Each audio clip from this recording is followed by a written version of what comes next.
ज्ञानेश्वर मुखे म्हणता चुकते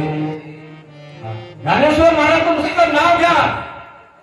तुका म्हणे पाप जाती संताची आदर जाती संताची आदर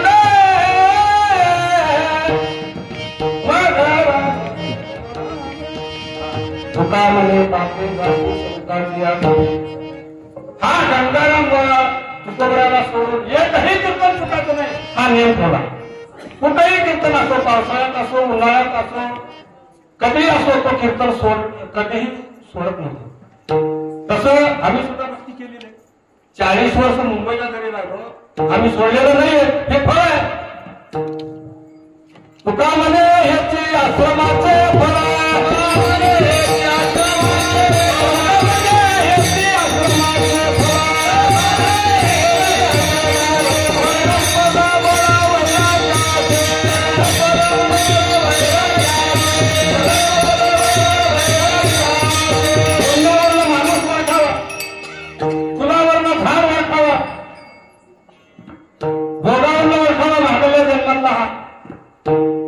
केले पूर्वजन्मीचे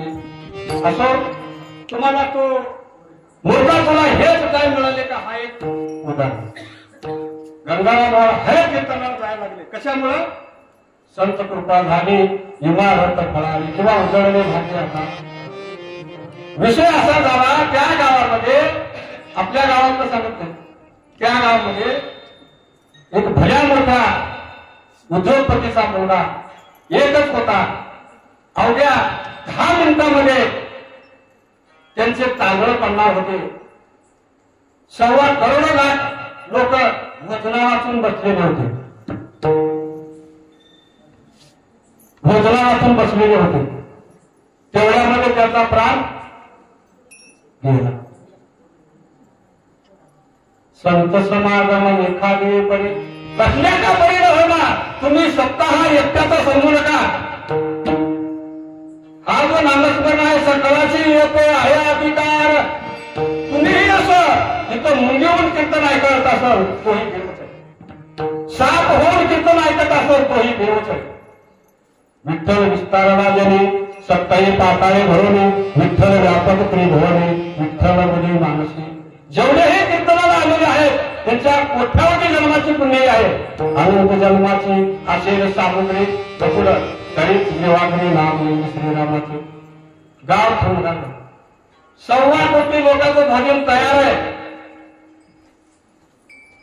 तांदूळ पडायचे आहेत फक्त 10 मिनिटांमध्ये तांदूळ पडायचे आहेत फक्त त्यांच्या घरातल्या माणसाला माहीत पडलं की हा माणूस गेला काय होणार अशी घटना आपल्याही गावात झालेली असेल किंवा नसेल मला माहिती नाही पण होऊ नये देवाचं आणि संतांचं हे म्हणणं आहे कसलीही परिस्थिती असो राक्षसाकडे तोंड करून असू द्या किंवा आमुष्याकडे तोंड करून असू द्या नाहीतर कुणीकडेही तोंड करून असू द्या शुभ तया पुढे शुभ होऊन कसलाही असू द्या तो माणूस पण त्याचा उद्धार करणं हे आमच्या साधू संतांचं काम आहे एवढे उपकार साधू संतांचे तुमच्या आमच्यावर आहेत वास्तव महाराजांचे किती उपकार आहेत हा सप्ताह जो ज्यांच्या अधिकारामध्ये संपन्न होत आहे किती उपकार आहे पण हे एकच गाव नाही असे हजारो लाखो गावामध्ये हे नामसत्ता ज्यांच्या अधिष्ठानाखाली आहे ते सामान्य गोष्ट नाही राष्ट्र करी पाप ते राज्याने भोगावे शिष्य करी पाप ते गुरुने भोगावे पत्नी करी पाप ते नवऱ्याने भोगावे तसं यांच्या पुण्यामुळे तुमचं आमचं उन्हाळ्याला भाग्य किंवा आम्ही जे परिणाम करतो त्यांच्या पुण्यामुळे करतो विषयांतर करत नाही माफी मागून करतो गाव तटस्थ झाला ह्या मुलाला माहित पडलं पाटील मूर्खा कुणा हेच काय मिळाले का मूर्खा कुणा हेच काय मिळाले का 12 वर्षे तो नामस्मरण जपत होता आणि असं झाल्याचे म्हणलं तर सरका म्हणता सगळ्या बायाला मुलाला मुलीला सर्वांना वरडला आजूबाजूला केला सरका म्हणला आणि गेल्याच्या नंतर त्याला अशी लाट घातली त्याला लाताचा कुटुंबातला परिणाम संत समागमाने संत समागमाने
बसल्याबरोबर पहिलं जे आलं कोणाला झालं असं